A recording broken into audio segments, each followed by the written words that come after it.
नमस्कार, आप देख रहे हैं बीसीसी न्यूज। मैं हूं रमा धीमान। आइए बुलेटिन की शुरुआत करें, लेकिन उससे पहले हेडलाइंस।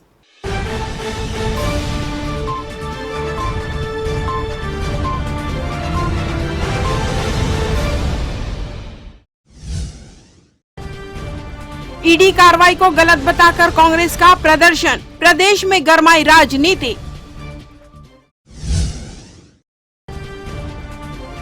नेहरू चौक में पटवारियों का प्रदर्शन, गिरफ्तारी को लेकर जताया विरोध।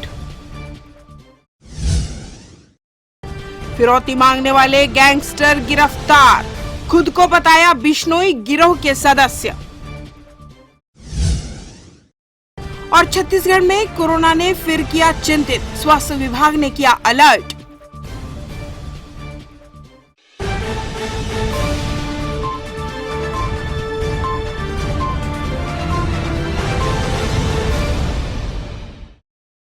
हेडलाइंस के बाद खबरें विस्तार से। नई दिल्ली में कांग्रेस मुख्यालय को छावनी में तब्दील और पार्टी कार्यकर्ताओं पर बेरहमी से मारपीट करने के खिलाफ ब्लॉक कांग्रेस कमेटी तिफरा के कार्यकर्ताओं ने कलेक्टर के माध्यम राष्ट्रपति को ज्ञापन सौंपा। इस ज्ञापन में उन्होंने बताया कि केंद्र में काबिज भाजपा पार्टी द्वारा अपनी शक्ति का गलत तरीके से प्रयोग करते हुए जांच एजेंसियों द्वारा विपक्षी पार्टियों के नेताओं पर लगातार जांच के नाम पर प्रताड़ित किया जा रहा है। लगातार छापेमारी की जा रही है। इसके अलावा एजेंसियों का भरपूर दुरुपयोग किया जा रहा है। इस मामले को लेकर ब्लॉक कांग्रेस कमेटी तिफरा के कार्यकर्ताओं ने ज्ञापन सौंपा और मामले की निष्पक्ष जांच की मांग की। इसके अलावा लगातार कांग्रेस के मुख्यालय में पुलिस द्वारा छावनी में तब्दील की गई है, उसे हटाने की मांग की है। ब्लॉक कांग्रेस तिफरा के लक्ष्मी साहू ने ज्ञापन सौंप निष्पक्ष कार्रवाई की मांग की है। एससीसीएल इंदिरा व्यास स्थित मानव संसाधन विकास। देखिए, जिस प्रकार से देश में एक भय का वातावरण बन रहा है, केंद्र में बैठी मोदी जी की सरकार ईडी, सीबीआई जैसे सरकारी संस्थाओं को जो निष्पक्ष होना चाहिए उस पर पूरी तरह से अपना कंट्रोल स्थापित करके दुरुपयोग कर रही है।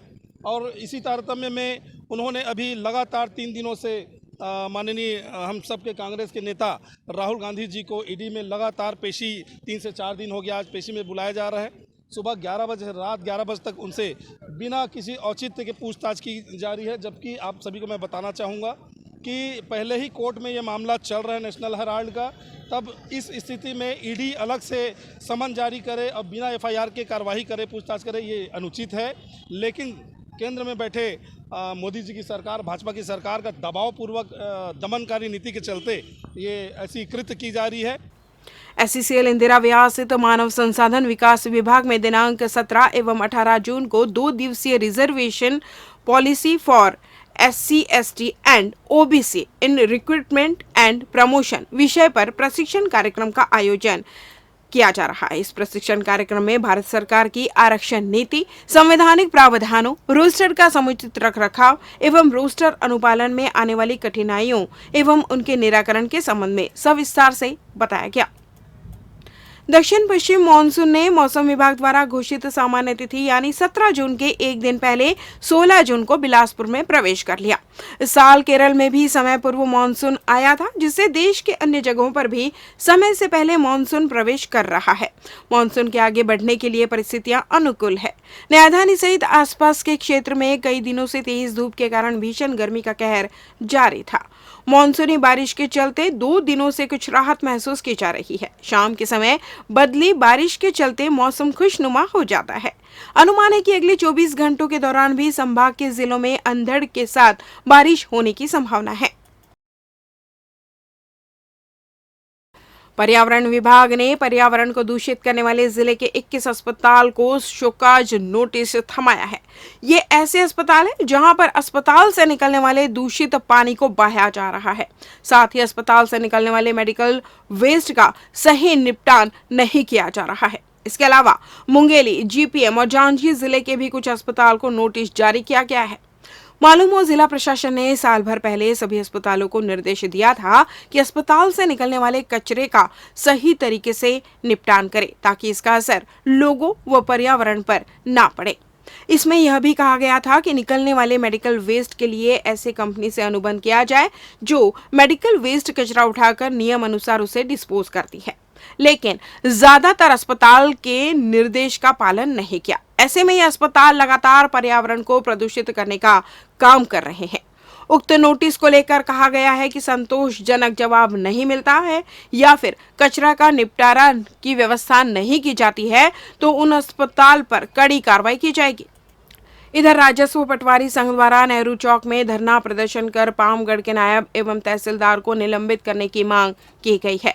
उन पर पामगढ़ के पटवारी देवेंद्र साहू के खिलाफ विभागीय कार्रवाई किए बगैर पंतोरा थाने एफआईआर कराया गया है। इतना ही नहीं, उसे जेल भी भेज दिया गया है। इस कार्रवाई के विरोध में जिले भर के पटवारी आंदोलन पर है। इस मामले में पटवारियों ने थानेदार की भूमिका को भी संदिग्ध करार दिया है।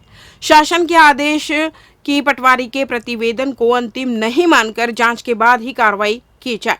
नेहरू चौक पर आयोजित धरना प्रदर्शन में बड़ी संख्या में पटवारी शामिल थे।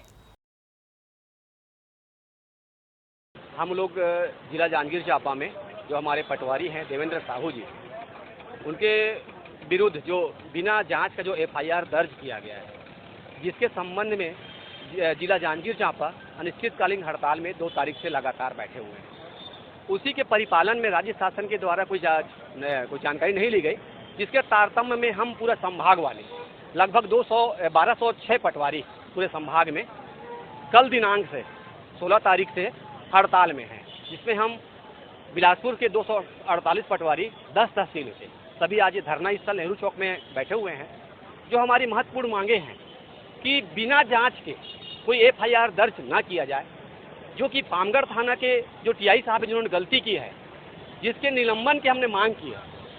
दूसरी बात, जो हमारे तहसीलदार साहब, नायब तहसीलदार साहब के द्वारा जो एफआईआर दर्ज किया गया है, देवेंद्र साहू जी जो पटवारी हैं, जिनकी वीडियो वायरल हुई थी, वीडियो वायरल का बिना जांच किए उनके द्वारा निलंबन कर दिया गया। वहाँ तक के सही था, लेकिन बिना जांच के उन्हें एफआईआर दर्ज करा दिया गया, जो कि वैधानिक नहीं है, जिसके संबंध में आज हम धरना दे रहे हैं।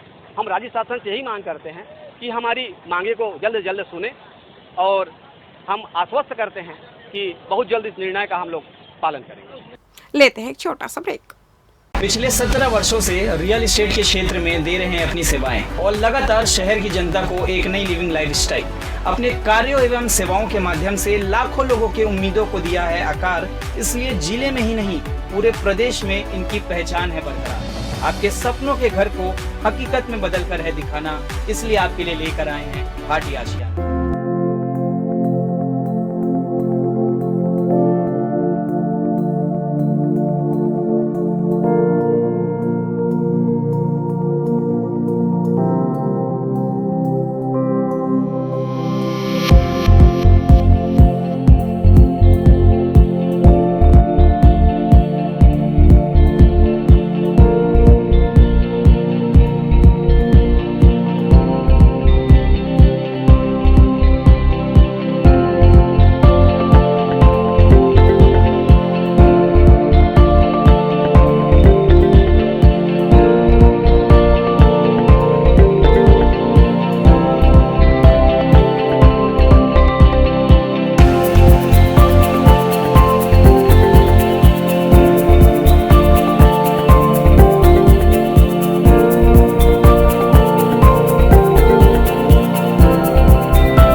ब्रेक के बाद आपका स्वागत है। बढ़ते हैं अगली खबर की ओर।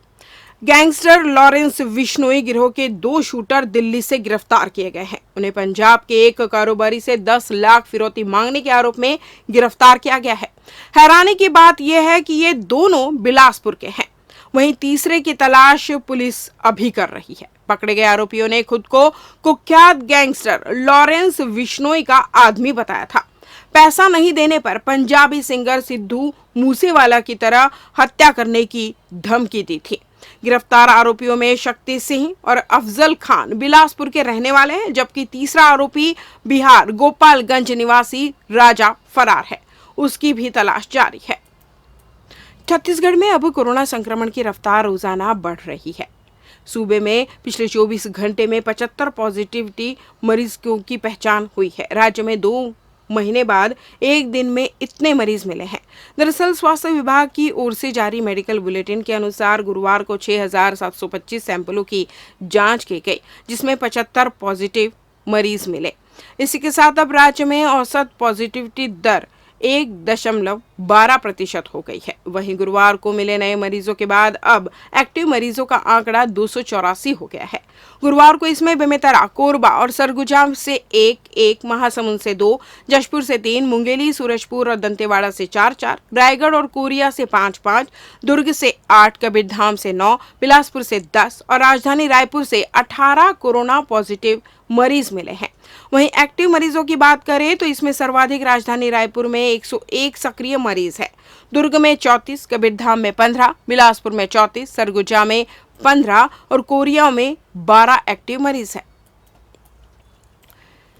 East coast railway Sambalpur rail मंडल के टिटलागढ़ थेरुबाली सेक्शन में ट्रैफिक कम पावर ब्लॉक का कार्य किया जाएगा। इस कार्य के लिए दिनांक 17 से 26 जून 2022 तक ट्रैफिक सह पावर ब्लॉक लिया गया है। इसके फलस्वरूप कुछ गाड़ियों का परिचालन प्रभावित रहेगा। बीच में समाप्त होने वाली गाड़ियां 17 जून बिलासपुर से चलने वाली बिलासपुर टिटलागढ़ पैसेंजर संबलपुर में ही समाप्त होगी। टिटलागढ़ से चलने वाली 0826 Titlagarh Bilaspur passenger Sambalpur railway station से ही बिलासपुर के लिए रवाना होगी। पेंड्रा मरवाही मुख्य मार्ग के पंडरीखार गांव में एक अधेड़ को पैरों में बेड़ियां बंधे देख हर आने जाने वाले की नजर अचानक से रुक जाती है। दरअसल यह अधेड़ मानसिक रूप से विक्षिप्त बताया जा रहा है, जो पेंड्रा से मरवाही को जोड़ने वाले मुख्य मार्ग पर पिछले 2 दिनों से घूम रहा है, जिसके पैरों में और एक हाथ में बेड़ियां लगी हुई है। यह व्यक्ति कहां से आया और कौन है, इसके बारे में किसी को जानकारी नहीं है, लेकिन किसी मानसिक रोगी को इस तरह से बेड़ियों से जकड़कर छोड़ देना भी सही नहीं है। जिस जगह पर यह व्यक्ति घूम रहा है, वहां के निवासियों ने बताया कि व्यक्ति 2 दिन से यहीं घूम रहा है, लेकिन अभी तक किसी ने यह जानने की कोशिश नहीं की कि यह व्यक्ति कहां का है और क्यों इसे बेड़ियों से बांधकर इस तरह से तालिबानी सजा दी गई है। पिछले 2 दिनों से बेड़ियों में जकड़े यह व्यक्ति पेंड्रा मरवाही मुख्य मार्ग पर घूम रहा है और इसी मार्ग से दिन भर में हजारों लोग गुजरते हैं। साथ ही जिले के प्रशासनिक अधिकारी भी इसी मार्ग से आना जाना करते हैं, लेकिन किसी ने भी इस व्यक्ति के बारे में न तो जानने की कोशिश की और न ही इस व्यक्ति को किसी प्रकार की किसी के द्वारा मदद की गई। कोयला चोरी करते वीडियो के मामले में पूर्व आईएएस भाजपा के प्रदेश मंत्री ओपी चौधरी द्वारा शेयर किए वीडियो में एफआईआर किए जाने के खिलाफ महामंत्री केशव पांडे, गणेश जायसवाल के नेतृत्व में विरोध प्रदर्शन करते हुए भूपेश बघेल का पुतला भाजयुमो ने कोटमे तिराहा में सैकड़ों कार्यकर्ताओं के साथ जलाया। इसी बीच पुलिस और कार्यकर्ताओं के बीच काफी झूमाझपटी भी हुई। वहीं पूर्व आईएएस ओपी चौधरी पर हुई एफआईआर को भाजपा युवा मोर्चा ने दुर्भावनापूर्ण बताते हुए कहा कि यह सरकार की दमनकारी नीति है, जो सरकार पर सवाल उठाने वालों पर एफआईआर कर दबाए जाने का प्रयास कर रही है। इस बुलेटिन में बस इतना ही। अगले बुलेटिन में आपसे होगी फिर मुलाकात। तब तक दूरी बनाए रखें, मास्क लगाए रखें और सुरक्षित रहें। नमस्कार।